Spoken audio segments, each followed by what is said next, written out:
Pour le bonheur des miens, le roman est au programme du niveau terminal en Côte d'Ivoire, une œuvre qui exhorte à privilégier les études. Le rôle d'une élève n'est pas de s'occuper de ses parents. Parce que la jeune fille dont il est question, c'est parce qu'elle a voulu s'occuper de ses parents qu'elle s'est adonnée à des pratiques vraiment non catholiques. Le choix de cette œuvre par la tutelle a dessein alors pour la 5e édition de son traditionnel café littéraire réunissant auteurs et lecteurs. La direction régionale de la culture d'Abidjan invite dans ce lycée de Yopougon, Maker Eti. Bachelier en 87, donc j'étais déjà au supérieur. Le constat que les jeunes, la jeunesse en général n'aime pas lire et les élèves aussi n'aiment pas également lire, n'ont pas l'amour du livre et la lecture. Donc c'est un peu booster l'intérêt des élèves.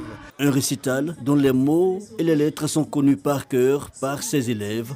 Comme eux, Grâce intègre bien l'essence de l'œuvre. Le roman, quand tu le lis, ça te donne des conseils.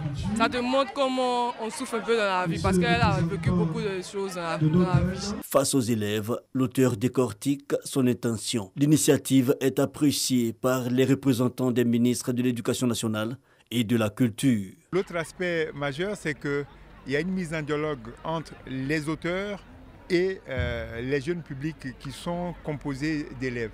Donc c'est cette mise en dialogue-là qui permettra à notre pays de se reconstruire un nouveau public de lecteurs, un nouveau public de personnes qui vont défendre le livre demain. Maker Eti, auteur du roman Pour le bonheur des miens, est l'actuel président de l'Association des écrivains du Côte d'Ivoire. Elle est étudiante et quand elle enseigne, elle est toujours à l'école.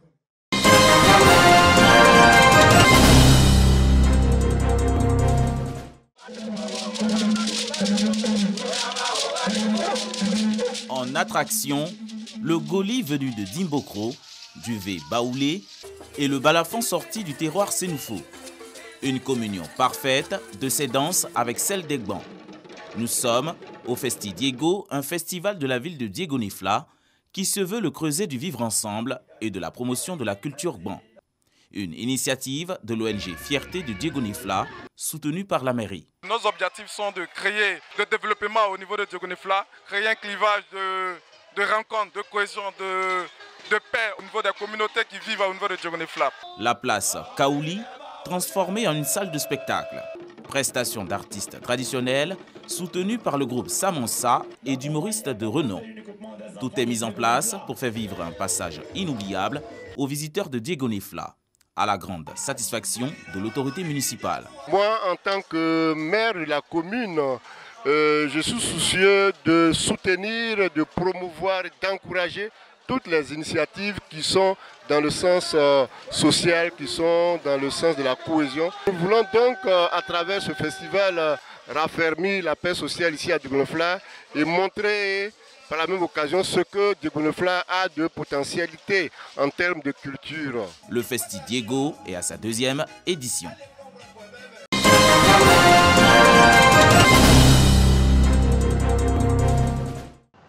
Comme un signe prémonitoire, quelques heures après cette action inattendue, Ali Badra Sangaré perd son géniteur, Toumani Sangaré.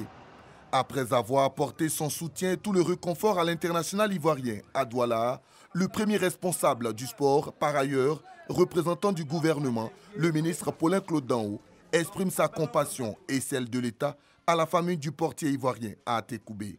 Nous sommes donc venus au nom du mouvement sportif, au nom du président de la République, le père de tous, au nom du gouvernement, pour dire notre compassion à la famille de Badara.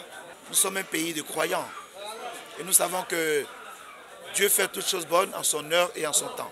Le ministre de la Promotion des Sports et du Développement de l'économie sportive et sa délégation ont assisté à la prière mortuaire avant de se rendre au cimetière de Williamsville pour l'enterrement. Dao Paulin a profité de cette période douloureuse pour assurer l'ensemble du peuple ivoirien avant le dernier match des éléphants, prévu le jeudi, face à l'Algérie. Je peux vous donner l'assurance que c'est douloureux ce que nous vivons comme situation. C'est douloureux toutes ces incertitudes et les frayeurs que nous avons, mais nous devons garder la foi que cette équipe passera au second tour. Toumani Sangaré est décédé dans la nuit du dimanche 16 au lundi 17 janvier 2021 à la suite d'un malaise. Âgé de 61 ans, il laisse derrière lui 6 enfants, dont Badra Ali Sangaré, le portier ivoirien.